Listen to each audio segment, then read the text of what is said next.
எல்லாருக்கும் வணக்கம். இந்த நாளில் கூட ரகசிய வருகை குறித்து தேவனுடைய அதிசயத்தை ஆராய்ந்து அறிந்து கொள்வோம். மத்தேயு சுவிசேஷம் 25வது அதிகாரம், புதிய ஏற்பாடு புதிய சட்டம் 25வது அதிகாரம் 8வது வசனத்திலிருந்து வாசிப்போம். புத்தி இல்லாதவர்கள் புத்தி உள்ளவர்களை நோக்கி, உங்கள் எண்ணெயில் எங்களுக்கு கொஞ்சம் கொடுங்கள், எங்கள் தீவெட்டி அணைந்து போகிறது என்றார்கள். புத்தி உள்ளவர்கள் பிரத்தியுத்தமாக, அப்படி அல்ல, எங்களுக்கும் உங்களுக்கும் போதாமல் இருக்கிறபடியால் நீங்கள் விக்கிரடத்தில் போய் உங்களுக்காக வாங்கி கொள்ளுங்கள் என்றார்கள். அப்படியே அவர்கள் வாங்க போனபோது மணவாளன் வந்து விட்டார். ஆயத்தமாக இருந்தவர்கள் அவரோடு கூட கல்யாண வீட்டுக்குள் பிரவேசித்தார்கள். கதவு அடைக்கப்பட்டது. பின்பு மற்ற கன்னிகளும் வந்து, ஆண்டவரே ஆண்டவரே, எங்களுக்கு திறக்க வேண்டும் என்றார்கள்.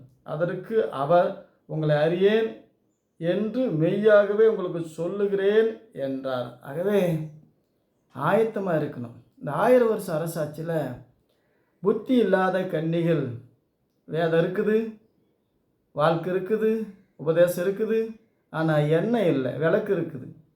எண்ணெய் எங்கே கிடைக்கும்? விற்கிற இடத்துல போய் வாங்கி கொள்ளுங்க. எங்கே விற்கிறாங்க? பரிசுத்தாக விற்க முடியுமா? இது என்ன கடையில் விற்கிற நல்ல எண்ணெயா? இல்லை. எண்ணெயும் புரிந்து கொள்ளணும். தேவனுடைய எண்ணத்தை புரிஞ்சு கொள்ளணும். தேவனுடைய வார்த்தையை புரிஞ்சு கொள்ளணும். 1000 வருஷ அரசாட்சி முடிஞ்சு நடக்கிற காரியம். இந்த 1000 வருஷ அரசாட்சியில் புத்தி இல்லாதவர்கள் தின்னு கொழுத்து மந்தமாகி நித்திரை மயக்கம் அடைந்து தூங்கிவிட்டார்கள். 1000 வருஷம் என்பது அவங்களுக்கு பெரிய ஒரு ஆசீர்வாதமாக இருக்குது. சரீர பிரகாரமாக மயக்கத்தில், நித்திரையில், உலக முத்திரையில் சிக்கி கொண்டார்கள். ஆகவே 1000 வருஷம் என்பதும் தேவனுடைய பார்வையில் ஒரு மாயை. 1000 வருஷம் அந்த பூமியில் மனுஷன் வாழ்வானா? இன்றைக்கி விஞ்ஞானத்துலேயும் வேதத்துலேயும் நம்ம சரியாக புரிஞ்சுக்கணும். இந்த கிரகத்தில், இந்த பூமியில் இருக்கிற ஒரு மனுஷனை வேறு கிரகத்தை கொண்டு போய் விட்டுட்டு பல கோடி வருஷமானாலும் இந்த சரீரம் அப்படியே இருக்கும். ஏன்னா அங்கே இருக்கிற கிராவிட்டி அப்படி. இங்கே இருக்கிற கிராவிட்டி, இங்கே இருக்கிற இயற்கை சூழ்நிலை நம்மளை சீக்கிரமாய் வயதாகி வாழ்க்கை நிறைவாக்கி விடும். ஆகவே இந்த கிராவிட்டியை தேவன் சேஞ்ச் பண்ணி கொடுப்பார், டிசைன் பண்ணி கொடுப்பார். அதிசயமாக, அற்புதமாய், ஏசி ரூமு மாதிரி, பிரிட்ஜில் வச்ச முட்டை மாதிரி தேவன் டிசைன் பண்ணி கொடுப்பார். 1000 வருஷ அரசாட்சியில் இந்த பூமியில் 1000 வருஷம் வாழ போகிறோம். இது விஞ்ஞானத்துக்கு விளங்காது. ஆனால் விஞ்ஞானத்தை ஆராய்ச்சி பண்ணி பார்க்குற விஞ்ஞானிங்க கிரகத்தை பற்றி ஆராய்ச்சி பண்ணுறாங்க. ஏன் இந்த கிரகத்தில் சீக்கிரம் வளர்ந்து சாகிறோம்? இந்த கிராவிட்டி அப்படி இருக்குது, இயற்கை சூழல் அப்படி இருக்குது. இந்த இயற்கையை மாற்றுறது யார்? தேவன் தான். இயற்கை தந்தது, இயற்கை மாற்றுறது அவர் தான். ஆகவே புத்தி உள்ளவர்கள் புத்தி இல்லாதவர்கள். இந்த புத்தி உள்ளவர்கள் இந்த பூமியில் வாழ்ந்தாலும் இந்த பூமி நமக்கு சொந்தம் கிடையாது, இது நிரந்தரம் கிடையாது, இது சுதந்திரம் கிடையாது, இது ஒரு சூதகமான வாழ்க்கை, பாதகமான நிலை. ஆகவே இந்த சுதந்திரத்தை நம்பி சுவிசேஷத்தை இழந்து போகாதபடி, நிரந்தரமான நித்திய ராஜ்யத்தை இழந்து போகாதபடி 1000 வருஷம் வாழ்ந்தாலும் 2000 வருஷம் வாழ்ந்தாலும் ஒரு நன்மையும் கண்டடைவதில்லை, சாலமோன் எழுதுகிறார். ஆகவே தேவனுடைய வார்த்தை விசுவாசித்து நமக்கு சுதந்திரமும் நிரந்தரமும் நித்திய வாழ்க்கை, பரலோக வாழ்க்கை. ஆகவே அதை புரிஞ்சு கொள்ளாமல் இந்த புத்தி இல்லாத கன்னிகள் மதத்தையும் மார்க்கத்தையும் கலரையும் சிலரையும் சார்ந்து வாழும்போது அது ஒரு நித்திரை, அது ஒரு டெத்து. ஆகவே நம்ம விழித்திருந்து ஆயத்தமாக இருக்க போகிறோம். தேவனுடைய வார்த்தையை கேட்டு இந்த பூமியில் 1000 வருஷம் வாழ்ந்து இயேசு நமக்குள்ளே இருக்கிறாரு. இயேசு எருசலேமில் உட்காந்துட்டு ஆட்சி நடத்துவது இல்லை, காணக்கூடிய நிலையில் இருப்பது இல்லை. 1000 வருஷம் அரசாட்சி முடிஞ்சு தான் ரகசிய வருகை. அதுக்கு பின்னாடி கோமாளி உலகத்தை ஆளுவான்.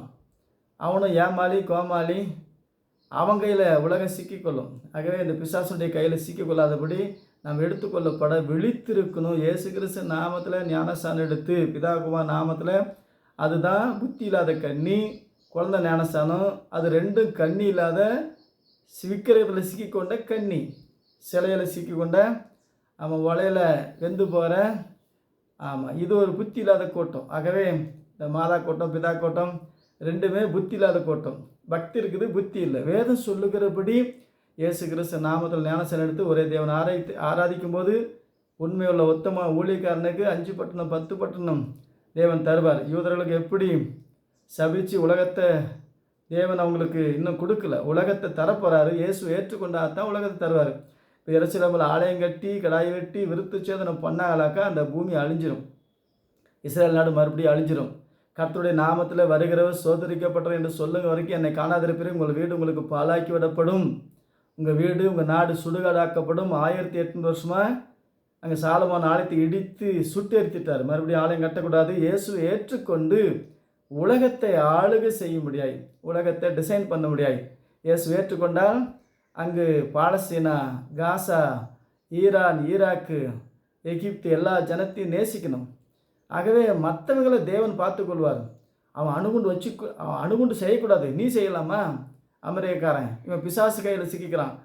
இஸ்ரேல் நாடு சாத்தான் கையில் குடுமி சிக்கி கொண்டது. ஆகவே யூதர்களே, பாதகரே, ஊதாரி கூட்டமே, நாதாரி கூட்டமே, அமெரிக்கா கூட்டமே, மன திரும்புங்கள். பட்டயத்தை எடுப்பவன் பட்டயத்தால் மடிவான். எத்தனாயிரம் வருஷம் ஆனாலும் கிறிஸ்து ஏற்றுக்கொள்ளாவிட்டால் உங்கள் நாடு சுடுகாடாகிவிடும். ஆகவே 1000 வருஷ அரசாட்சிக்கு யூதரங்க மனம் திரும்பணும். மனம் திரும்பினா தான் 1000 வருஷ அரசாட்சி. யூதரங்க மனம் திரும்பி விட்டால் புறஜாதிக்கு மனம் திரும்புதல் கிடையாது, அப்பவும் மீனும் கிடைக்கும். ஆகவே இது விளங்கிக் கொள்வோம், சட்டத்தை சரியாக விளங்கிக் கொள்வோம். 1000 வருஷ அரசாட்சியில் இயேசு நமக்குள்ளே இருந்து நடத்துவார். யூதரங்க மனம் திரும்பினால் 1000 வருஷம் இந்த பூமியில் நாமளும் வாழ்வோம். கிறிஸ்துவுக்குள்ளே வாழ்ந்து சாகா வரம் பெற்று எடுத்துக்கொள்ளப்பட்டு நித்தியமாக இருப்போம். அந்த சுதந்திரத்தையும் தேவனுடைய சுவிசேஷத்தை வாசித்து விசுவாசித்து கிறிஸ்துவோட நடப்போம். கர்த்தர் உங்களை ஆசீர்வதிப்பார். மீண்டும் சந்திப்போம். வணக்கம்.